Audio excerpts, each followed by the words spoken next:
सुप्रभात, मैं डॉक्टर आशा, हिंदी प्रवक्ता, आज आपके लिए लेकर आई हूँ क्षितिज पुस्तक के गद्य खंड से एक पाठ जिसका शीर्षक है मानवीय करुणा की दिव्य चमक और जिसके लेखक हैं सर्वेश्वर दयाल सक्सेना। आज जो पाठ हम पढ़ने जा रहे हैं बच्चों, उसकी विधा है संस्मरण। अब संस्मरण को पढ़ने से पहले हमें समझना होगा कि संस्मरण क्या होता है।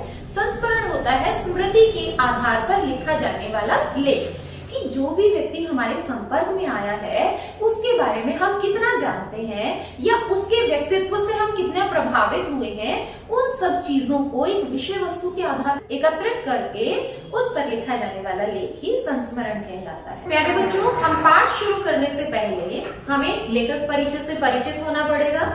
तो सर्वेश्वर दयाल सक्सेना का परिचय हमारी परीक्षा में भी आता है, तो हम पहले सर्वेश्वर दयाल सक्सेना जी से परिचित होते हैं। सर्वेश्वर दयाल सक्सेना का जन्म हुआ 1927, जिला बस्ती। कहाँ पर है वो? उत्तर प्रदेश में। इनकी उच्च शिक्षा हुई इलाहाबाद विश्वविद्यालय में। आकाशवाणी में ये सहायक प्रोड्यूसर के पद पर भी कार्यरत रहे। फिर इसके बाद इन्होंने जब लिखना शुरू किया तो ये सबसे पहले तो हुए दिनमान पत्रिका के उप संपादक और उसके बाद इन्होंने स्वतंत्र रूप से पराग पत्रिका के संपादक के पद पर इन्होंने कार्य किया और 1983 में इनकी आकस्मिक मृत्यु हो गई। तो यहाँ पर हमने देखा कि इनका जीवन परिचय है। अब हम नजर दौड़ाते हैं इनकी प्रमुख रचनाओं पर। इनकी प्रमुख रचनाएं हैं इनकी काठ की घंटियां, इनका बहुत प्रसिद्ध काव्य संग्रह है। कुआनो नदी और जंगल का दर्द, पागल कुत्तों का मसीहा इनका प्रसिद्ध उपन्यास है। लड़ाई और बकरी इनका प्रसिद्ध नाटक है और बकरी इनका प्रसिद्ध नाटक है। और इन्होंने कुछ बच्चों को भी ध्यान में रखते हुए काव्य संग्रह किया है कि बच्चों को जो चीजें अच्छी लगे, जैसे इन्होंने किया लाख की नाक से इन्होंने बाल साहित्य लिखा और एक बहुत ही मजेदार जो आपको बहुत आराम से भी याद हो जाएगा, जिससे याद करने के लिए आपको ज्यादा मशक्कत भी नहीं करनी पड़ेगी, बहुत आसान सा। कौन सा है? भोबो खोखो के नाम से इन्होंने बाल साहित्य लिखा है। और इन्हें एक चीज और ध्यान रखना बच्चों कि इन्हें साहित्य अकादमी पुरस्कार मिला किस रचना के लिए? खूंटियों पर टंगे लोग। तो इन्हें जो साहित्य अकादमी पुरस्कार मिला वो मिला, दोहरा रही हूं, ध्यान से सुनो, खूंटियों पर टंगे लोग नाम से। और यहाँ पर देखिए जो एक दिनमान पत्रिका थी ना, इस पत्रिका में ये प्रमुख स्तंभकार थे। स्तंभकार किस नाम से ये स्तंभ लिखते थे? चर्चे और चरखे नाम से ये स्तंभ लिखते थे। अब मुझे लगता है कि आपके यहाँ पर एक बार नजर दौड़ाने पे आपको बहुत सारी चीजें तो वैसे ही याद होंगी। तो मैं आपसे प्रश्न पूछना शुरू करूं, आप लोग जवाब देंगे ना? चलिए, तो पहला प्रश्न बताइए, सर्वेश्वर दयाल सक्सेना का जन्म कहाँ हुआ? सोचो। बिल्कुल, मुझे उम्मीद थी कि आपने सही सोचा होगा। इनका जन्म हुआ 1927, जिला बस्ती, उत्तर प्रदेश में। और आप बताइए इनकी उच्च शिक्षा कहाँ से हुई?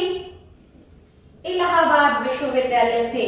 और एक और चीज, ये कौन सी पत्रिका में उप संपादक के तौर पर कार्य करते थे? कौन सी पत्रिका हुई हमारी? देखो बच्चों, दिनमान पत्रिका और प्रमुख संपादक पराग। लेकिन दिनमान के साथ में एक और चीज को आप याद रखेंगे। कौन सी चीज? कि ये चर्चे और चरखे नाम से उसमें स्तंभ लिखते थे, कि शीर्षक ये हुआ, लेख लिखते थे। कौन सी पत्रिका में लिखते थे? ये दिनमान पत्रिका में। और रचनाओं में तो आपको, मुझे लगता है कि एक रचना तो आपको बहुत अच्छे से याद होगी। कौन सी? बिल्कुल सही, भोबो और खोखो, क्योंकि ये बात कहते हैं, क्योंकि ये बाल साहित्य है और बाल साहित्य तो बहुत जल्दी याद हो जाता है। तो लाख की नाक और भोबो और खोखो इनका बाल साहित्य लिखा गया। और ये वाला भी मुझे लगता है बहुत अच्छे से याद हो गया होगा। बकरी क्या है उनका?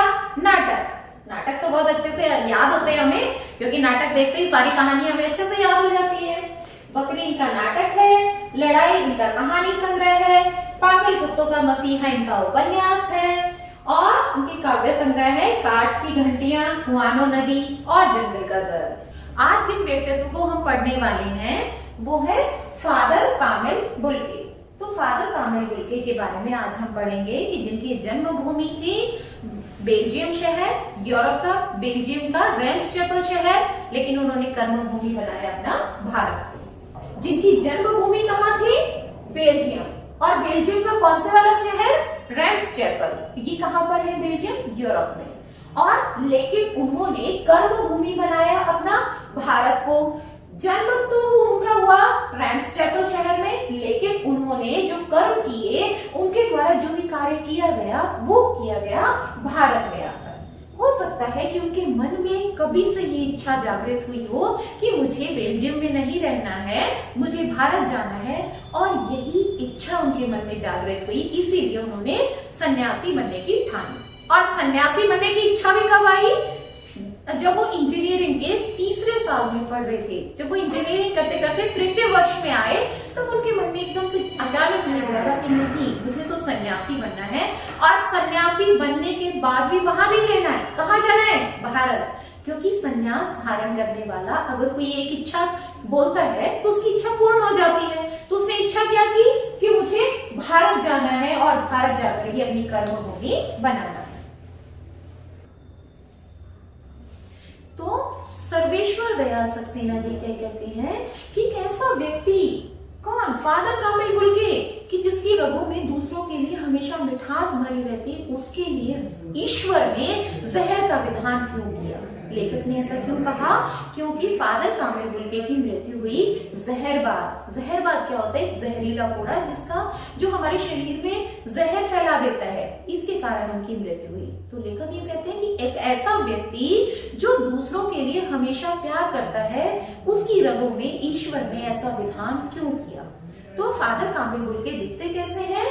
उनका व्यक्तित्व देखते हैं, पादरी की वेशभूषा है उनकी, और एक सफेद जोबे में ढकी हुई उनकी वेशभूषा है, गोरा रंग, नीली आंखें और बाहें ऐसे जैसे गले खोलकर मिलने को आतुर, कि मतलब उनकी चेहरा देखकर ही ऐसा लगे कि जैसे अभी गले मिल लेंगे वो। और इतनी ममता, इतना अपनत्व एक व्यक्ति में कहां से आता है? लेखक इसी चीज को देखकर बहुत हैरान है। और उनके व्यक्तित्व की एक और विशेषता लेखक बताते हैं कि उन्हें कभी भी क्रोध में नहीं देखा। हाँ, आवेश में जरूर देखा है। मतलब किसी भी चीज को वो पढ़ते, सुनते, उसमें जो सुधार करना होता, बहुत आवेश के साथ अपने मित्रों के साथ या जो लोग उनसे जुड़े हुए हैं, उनसे वो जरूर ही उस चीज को साझा करते थे। तो अब देखिए, यहाँ पर ये हुआ कि उनके मन में साल के इंजीनियरिंग के तीसरे साल में जब वो आए, तो उनके मन में इच्छा जागृत हुई सन्यास लेने की। अब मैंने बताया था कि सन्यास लेने वाला कोई भी एक इच्छा अपनी बता सकता है। तो इच्छा उन्होंने क्या बताई कि मुझे भारत जाना है, और जो इच्छा होती है उसे माना भी जाता है। तो वो भारत में आए।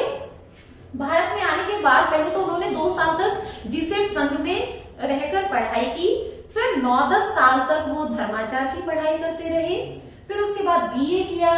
देखिए आप, उनकी कर्मभूमि भारत थी, लेकिन भारत के प्रति प्रेम देखिए।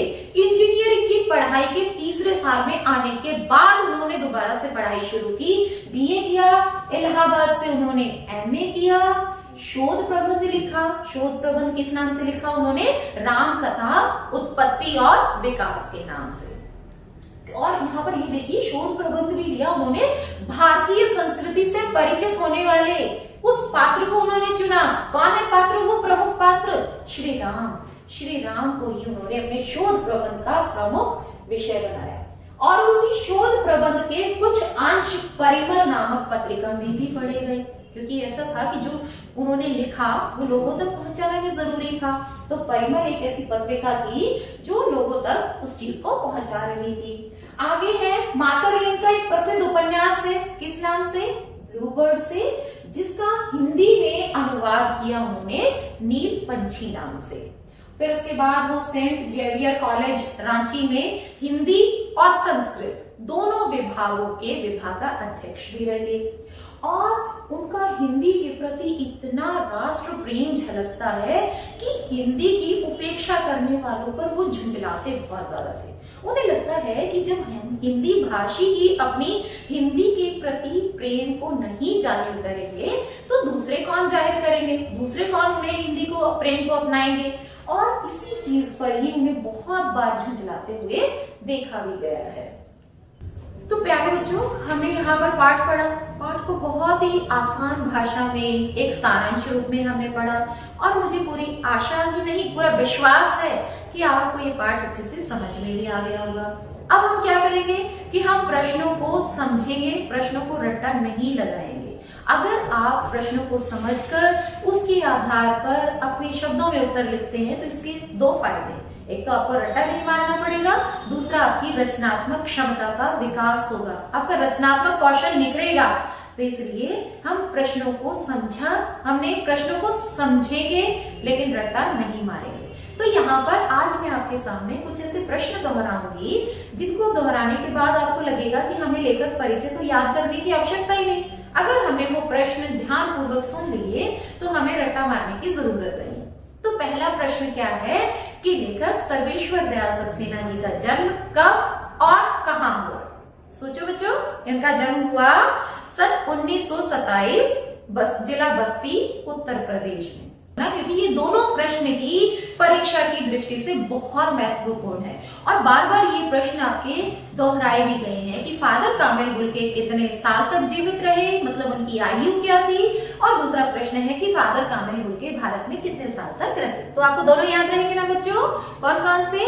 कि फादर कामिल बुल्के की उम्र थी 73 वर्ष और वो भारत में कितने साल रहे? 47 वर्ष तक रहे। फादर कामिल बुल्के की मृत्यु किस कारण से हुई? पाठ में बताया था ना मैंने कि जिसकी रगों में दूसरों के लिए मिठास भरा अमृत हो, उसके लिए ईश्वर ने जहर का विधान क्यों किया? तो मतलब उनकी मृत्यु हुई जहरबाद से। और शब्दार्थ की दृष्टि से देखिए, जहरबाद का अर्थ क्या होता है? जहरीला कूड़ा जिसका जो जहर है हमारे पूरे शरीर में फैल जाता है। तो फादर कामिल बुल्के की मृत्यु हुई जहरबाद से।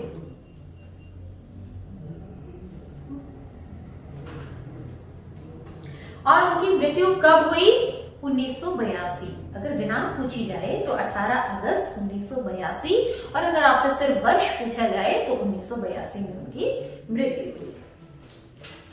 फादर को याद करना किसके जैसे है? मतलब फादर को जब हम याद करते हैं, लेखक ने यहाँ पर कहा है जब उनकी मृत्यु हो गई तो उनको याद करना, मृत्यु के बाद याद करना उनको एक उदास शांत संगीत के सुनने जैसा है। कई बार हमारे ये जो दीर्घ उत्तरात्मक प्रश्न आते हैं उसमें भी प्रश्न आता है कि फादर को याद करना उदास शांत संगीत जैसे क्यों है? क्योंकि जब हम उदास होते हैं और एक शांत संगीत को जब हम सुनते हैं तो हमें एक अलग सा अनुभव होता है, एक अलग सी मानसिक शांति हमें प्राप्त होती है। तो इसीलिए फादर बुल्के को याद करना एक उदास शांत संगीत सुनने जैसा है। एक और बच्चों बहुत ही महत्वपूर्ण प्रश्न और जो आपकी परीक्षा में भी पूछा जा चुका है और बार बार पूछे जाने की संभावना है। एक शब्द मैं आपको बार बार बता रही हूं कि फादर बुल्के। अब यहाँ पर एक प्रश्न है कि फादर बुल्के का पूरा नाम क्या है? देखिए बच्चों क्या लिखा हुआ है यहाँ पर? फादर कामिल बुल्के। तो ये प्रश्न पूछा जाएगा कि फादर बुल्के का पूरा नाम क्या है? फादर कामिल बुल्के।